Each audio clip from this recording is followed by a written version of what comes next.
Bonjour à tous, j'espère que vous allez bien.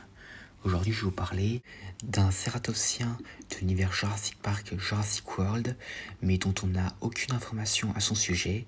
J'ai nommé le Styracosaurus. Donc, qu'est-ce qu'un styracosaure ? Donc, le styracosaure est un parent du Triceratops. Il a vécu environ 10 millions d'années avant son parent le plus célèbre.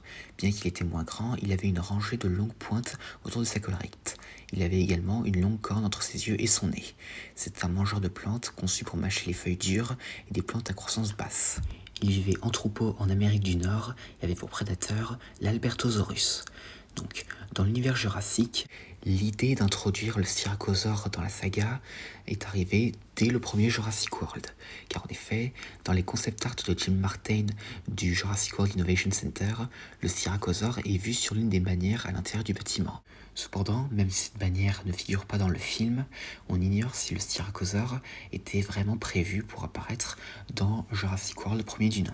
En revanche, 3 ans plus tard, le styracosaure est pour la première fois mentionné dans l'univers Jurassic Park grâce au Dinosaur Protection Group.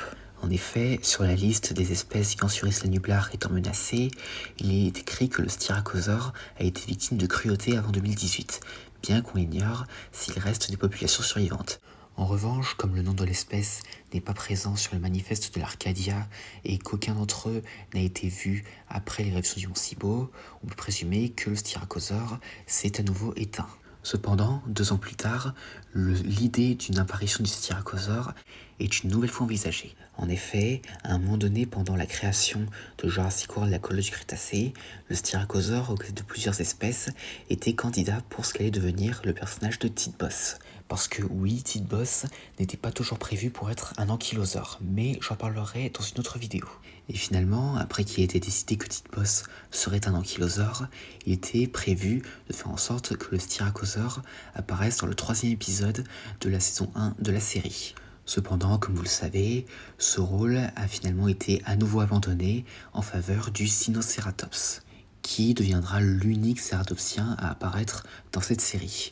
Enfin, sauf si on compte le Spinoceratops. L'année suivante, dans d'autres illustrations conceptuelles abandonnées de la colonie du Crétacé, un hybride de Diabloceratops, de Styracosaure, de Lambéosaure, de Sauropelta et de Psittacosaure est apparu.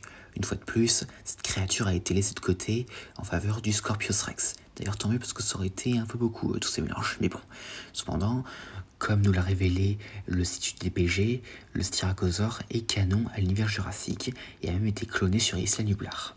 Bien qu'on ignore son emplacement, mais il est probable qu'il ait été exposé en raison d'une affiche sur le mur de Darius Bowman représentant l'un d'entre eux dans une position vaguement semblable à celle d'un rhinocéros.